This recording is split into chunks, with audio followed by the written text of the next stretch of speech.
Hi everyone, I'm Joe, and I'm here to give you a quick introduction to running the game as a game master. So I've already posted tutorials on how to get connected together, so if you haven't seen that and any of this confuses you, that's where you should look as far as the connection screen here.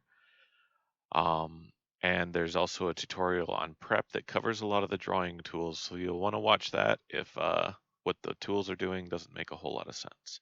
This tutorial is mostly going to cover the initiative and dice systems, as well as some of the lines between what the players see and what you see.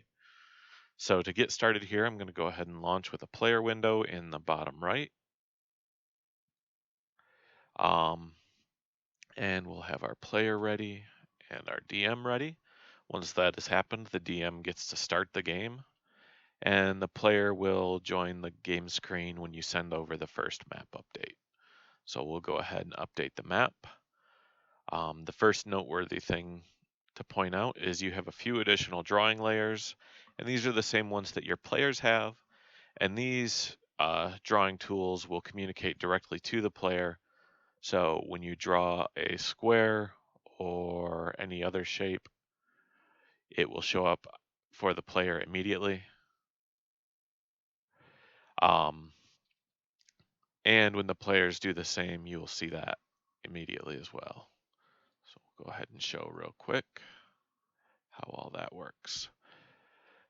Um, So it's worth noting that each time you make a change to the map, whether it's fog or anything else, you will need to update view so that it is sent to the players. That way you have some time to adjust things and get them the way you like them before you send over the changes to your players. If you find yourself frequently forgetting to update the map, the local settings tab over here, there's an auto update map setting. So you can enable this feature so that if you quit drawing on the map for a configurable amount of time, it will automatically update the players for you.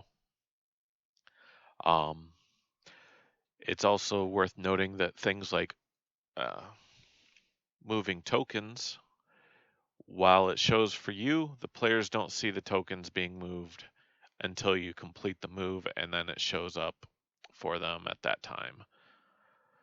Um, And the reason for this is to keep information hidden from the players that they don't need to have. As a general rule, that's a nice way to run D&D or other games like that. Um, and the same will be true for the dice tray when you roll dice and the initiative list when you have monsters in the initiative list. Um, for your players, normally they should drag themselves onto the map, but if they're being sluggish or you need them in a certain place, you can add them to the map manually just the same as that they can themselves. And you can move players around. When you're moving a player, they see that you're moving them and where to. And that's just so that if you're helping them out or whatever, they can see the same information that you see, or they would see if they move themselves. Um, so now we'll go ahead and cover the initiative system here. So we've got a group of enemies on the map and a group of players. So we'll go ahead and roll for initiative. The first thing worth noting here is that the monster tokens are grouped together if they're the same type, and the players have entries for you to manipulate as well. So you can set the player's bonus and roll for them if somebody is away from the keyboard or something like that. This is a way that you can manage them. Or if you're all playing at the same table, you can type in their initiative bonuses here and have a turn order list that way that you can share with your players via streaming the player window or whatever. And it keeps your monster tokens separate. So as you can see down here, the players only see their status. Meanwhile, you see the monsters as well. In the initiative list, you have the ability to edit everybody's results. So if you click the pencil icon here, it will open up the initiative editor in the selection area on the right. I may move that to be down below the item you're editing in the future, but for now, this is where it pops up. You can remove individuals from the group. So if you want number 2 icon here to be removed, you can click that to take him out of the counter here. So the counter keeps track of how many members of the token are present.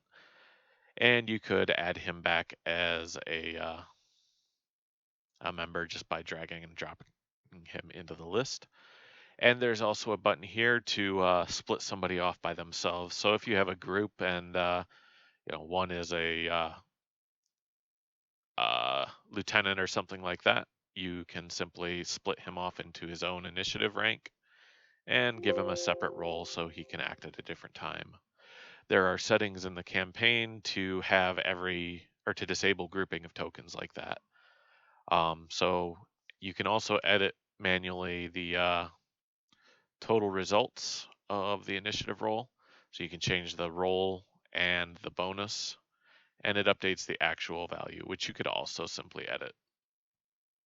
And when you're happy with what you've got, you can click done. There's also a quick resort button here, so you can move members up and down the initiative list.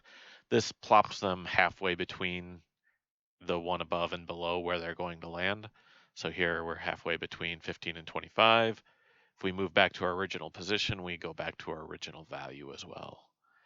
And so here we have a much smaller jump between 11 and 9. And if we go to the bottom, it just bounces a couple below the lowest member. As the DM, you are able to mark a player's turn as done. Again, this is just so if somebody's not paying attention or not at the keyboard, you can manage the game and not have everything held up by somebody that's not paying attention. Normally, it's probably a good thing to not bump characters along unless you get confirmation that they're all done. It's worth noting that both the player and you get a little indicator that is telling you who's next. And whenever a token you control comes up, I believe that you'll hear a ding noise. However, I might just be hearing the player window. When you're all done, you can click End Initiative here. If there's still monsters alive, it will confirm that you want to do that, just so you don't accidentally close it. And there's also the option to add custom members here. So you can type in a custom name and click the plus icon, and they'll get dropped into the list with a generic marker.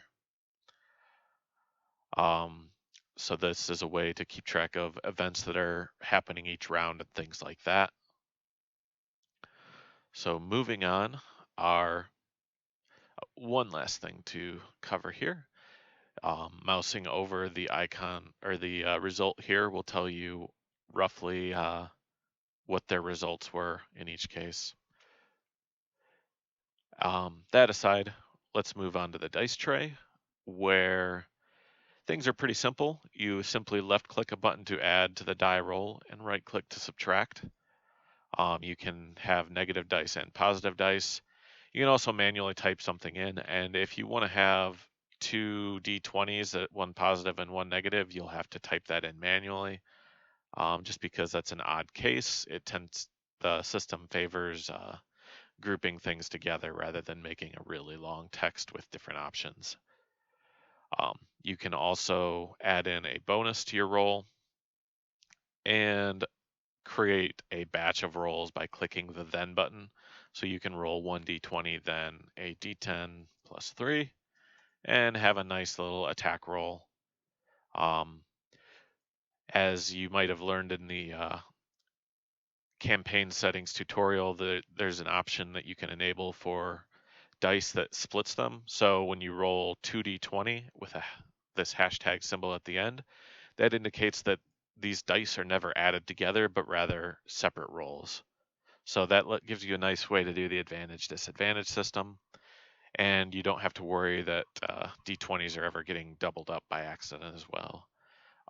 It's worth noting that I never sort any results. I always keep everything in the order that it was rolled. So if you ever roll too many things, you can simply look at the first item and know that, I didn't sort it from high to low or anything like that.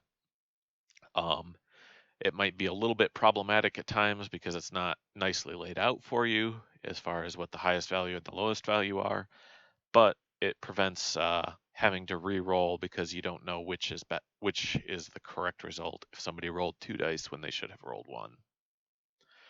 And the same is true if you roll a single roll with multiples. You see here we have a 1, a 6, a 2, a 1, and a 3, and that's the order that they were rolled in. So if it was only supposed to be 4d10, you simply have to subtract off the 3 at the end. If you need any refresher on the map controls, you can click that down in the bottom left here. The force send map button down here should never really need to be used, but if somebody is having issues where they're not seeing updates that you've sent, or they're not on the map that you're on, clicking the force send map button will just send the entire screen as you see it over to them and should get them back on the right track. Normally, if people join or leave, you'll need to update view is all you need to do, and the system will track sending that they need to be sent the new map, or rather that they don't have the map yet. I should point out here that you have an erase button that erases just your drawings, and also an erase all button that will wipe out anything that the players have been doodling that's getting on your nerves. So that pretty much wraps up everything you need to know to run a game in Dudes on a Map.